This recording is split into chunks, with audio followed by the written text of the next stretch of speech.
Eu convido agora o Instituto Resgata Brasil, representado pela doutora Beatriz Kisses.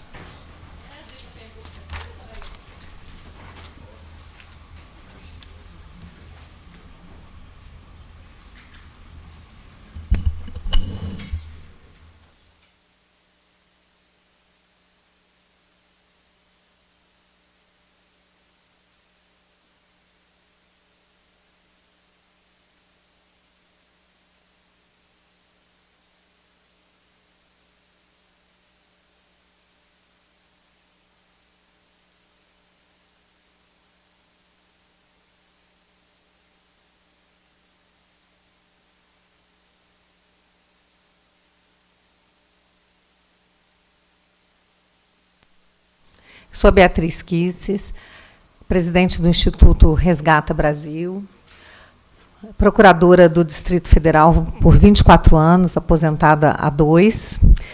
Tenho me dedicado, nos últimos 4 anos e meio, a uma atividade de cidadania. É uma atividade política, do lado de fora das instituições, e foi exatamente para que essa luta pudesse ganhar corpo que eu criei o Instituto Resgata Brasil. E aí, Ailton, eu preciso realmente cumprimentá-lo, porque uma das ideias, né, do Instituto, pelo qual ele foi criado, foi atuar onde o Ministério Público não atua e deveria atuar. Muitas vezes o Ministério Público tem sido omisso ou até agido contra o cidadão. Aqui, um comentário a respeito da instituição, mas aqui eu louvo o procurador Ailton Benedito, que tem sido incansável no cumprimento do seu mistério constitucional, de forma isenta, fazendo simplesmente o que a Constituição e a lei prevêem que os membros do Ministério Público façam. Então, eu fico muito feliz de estar aqui no Ministério Público, justamente, como convidada, para falar a respeito de um tema que nos é tão caro, que é tão importante, que tanta angústia tem trazido para nós, brasileiros, cidadãos, e aquelas pessoas que têm se utilizado das redes sociais para levar um recado à sociedade, para demonstrar nossa indignação com o momento político atual e para tentar atingir a mais pessoas que às vezes ainda não estão tão despertas, que ainda não foram tocadas pelos ensinamentos de muitos mestres e pessoas que têm nos ajudado a nos despertar, como o professor Olavo de Carvalho. Então, esse tema da censura e da fake news, que andam juntos, né, para mim, já vem causando bastante preocupação há algum tempo. Em 2016, eu fui convocada para a CPI dos crimes cibernéticos, lá no Congresso Nacional, na Câmara dos Deputados, porque alguns deputados alinhados à esquerda, do PCdoB, do PSOL, achavam que os meus vídeos traziam desconforto para as pessoas, né, especialmente para as mulheres. Então, eu que sou advogada de formação, procuradora, na época eu era até corregedora-geral da Procuradoria do Distrito Federal, sempre me pautei, né, sempre atuei de forma bastante ponderada, embora de forma aguerrida, mas ponderada, buscando sempre fazer com que se cumprissem as leis, que se observasse e respeitasse o ordenamento jurídico. Me vi surpreendida por isso. Na época eu ainda não compreendia muito bem, porque não estava na moda ainda essa história de fake news e censura. Isso estava começando ainda. Foi em 2016. De 2 anos para cá, isso tomou um vulto gigantesco que a gente não poderia imaginar. Então, eu ouvi de uma deputada do PCdoB que os meus vídeos contra a ideologia de gênero, e eu usava argumentos jurídicos, eu mostrava que o Brasil era signatário de acordos internacionais, do Pacto de São José, da Costa Rica, onde está escrito que os pais têm direito a que seus filhos recebam educação moral e religiosa dos pais. E que, por isso, né, a escola, o professor, o Estado não tem direito de interferir nisso. E eu simplesmente, demonstrando essas questões, eu fui surpreendida sendo convocada para uma CPI como se eu fosse uma criminosa cibernética. Tinha algo muito errado ali. E estava tão errado que essa deputada Alice Portugal, do PCdoB da Bahia, chegou a pedir, de forma clara e expressa, em alto e bom som, que está registrado nos anais da Câmara dos Deputados, está aí nos vídeos do YouTube, para quem quiser ver. Ela não teve a menor vergonha ou constrangimento de pedir ao presidente da CPI dos crimes cibernéticos que os meus vídeos fossem retirados da rede mundial dos computadores. Então, eu disse para ela que nós, que não estamos alinhados com o pensamento aí dominante da mídia, que não é o pensamento dominante da população, da sociedade, mas sim da mídia, e do governo, na época era Dilma que estava governando o país, que nós tínhamos o direito de nos expressar livremente, como o Dr. Walter acabou de falar aqui. Nós temos o direito de nos expressar livremente, não podemos ser censurados pelas nossas opiniões, pelos nossos pensamentos. O Estado ele só pode coibir as nossas ações por meio do direito penal. E muitas vezes nem coibir, mas punir as nossas ações. O Estado não tem o direito de se infiltrar na mente e na consciência das pessoas e querer nos censurar. As palavras do Dr. Ailton agora sobre a autocensura, eu percebo isso em mim. Muitas vezes, quando eu vou fazer uma publicação, eu paro, penso 2, 3 vezes se ali não tem nenhuma palavra que eu esteja escrevendo que vá gerar um gatilho para que a esquerda, um opositor, um membro do Ministério Público que seja um ativista, um militante, não um procurador que cumpre com seu dever, possa vir me perseguir dizendo que eu sou racista, fascista, ou isso ou aquilo, palavras que não fazem o menor sentido, mas que são usadas contra nós. Então, eu já percebo essa censura. O politicamente correto, ele é uma prisão mental. Eu procuro ficar livre dela o mais que eu posso, mas confesso que, por vezes, mudo, tomo cuidado, mesmo sabendo que aquilo que eu dizia não tinha nenhum conteúdo preconceituoso, mas era a expressão de uma percepção da realidade, de acordo com a minha consciência, sem querer atacar ninguém, mas eu sou obrigada muitas vezes a me silenciar, ou calar, para evitar esse tipo de confronto. Eu estava lendo hoje de manhã, no Twitter, eu achei interessante, fiz essa anotação para compartilhar com vocês.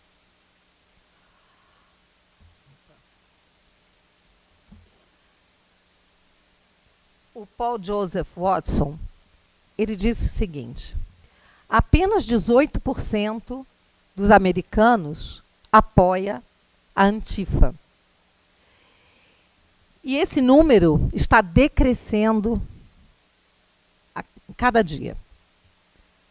Mas você é considerado fascista se você não apoia a Antifa. O que faz com que 260 milhões de americanos sejam fascistas. Então, isso é para mostrar o absurdo das ponderações, da atuação da esquerda internacional, porque isso não é um movimento só no Brasil, isso é um movimento internacional, não começou aqui, começou muito antes. E eu acho que o termo fake news ficou muito conhecido de todo mundo após a eleição do Donald Trump, quando ele, naquela entrevista para CNN, ele disse "You are fake news", né? Então, naquele momento, esse termo ficou muito conhecido por todo mundo, né? Eu trouxe aqui, não sei se eu vou conseguir passar, tem 2 vídeos, eu queria passar um trechinho, porque o que está acontecendo é que hoje nós estamos sendo vítimas dessa censura nas redes. O meu amigo Luciano, Luciano Ayan, ele vai ter a oportunidade de falar para vocês de forma bem técnica, mostrar como acontece a censura, como a gente pode detectá-la, como a gente pode se precaver, né, e atuar contra, né, reagir a ela. Mas eu vou falar um pouquinho aqui de nós que temos sido vítimas. Eu fui uma vítima também dessa censura pelo Facebook, porque eu tinha uma página chamada Fora Foro de São Paulo, que em dezembro de 2017 contava com mais de 500 mil membros, 500 mil seguidores. Uma página chamada Fora Foro de São Paulo, dá para vocês imaginarem o conteúdo dessa página, não é? E a gente abarcava ações, mostrava o que acontecia, por exemplo, na Venezuela, na Nicarágua, na Coreia do Norte também. A gente cobria o mundo inteiro nessa página. E nós fomos simplesmente retirados porque compartilhamos um vídeo de uma professora ou uma assistente social que, numa escola para adolescentes no Brasil, demonstrava para esses adolescentes como colocar uma camisinha e praticar o sexo oral. Então, essa cena foi filmada e o que eu fiz foi compartilhar um vídeo que era uma denúncia. Nós estávamos denunciando algo ilegal que estava se passando dentro de uma escola, porque uma escola para adolescentes certamente não é para isso. Então, estava havendo um abuso ali daqueles menores. E o vídeo denúncia fez com que a página fosse derrubada, retirada. Eu perdi uma página com mais de 500 mil. E como disse o Dr. Walter, né, você não sabe o que foi que você fez de errado. A ação da professora não foi criticada, não teve nenhum tipo de censura, até foi compartilhada por páginas que apoiavam, mas pelo fato de eu ter denunciado, eu perdi uma página de 500 mil seguidores. Antes disso, em 2016, em agosto de 2016, a página Revoltados Online, com 1.700.000 seguidores, foi retirada do ar. O Marcelo Reis briga até hoje na justiça, não conseguiu ainda reaver sua página, que era um patrimônio. Uma página com 1.700.000 seguidores era um patrimônio. E foi removido sem também nenhuma explicação. Você não segue, as suas publicações não seguem, né, os parâmetros, e assim você é simplesmente censurado. Eu quero mostrar aqui esse vídeo, vamos ver se eu consigo.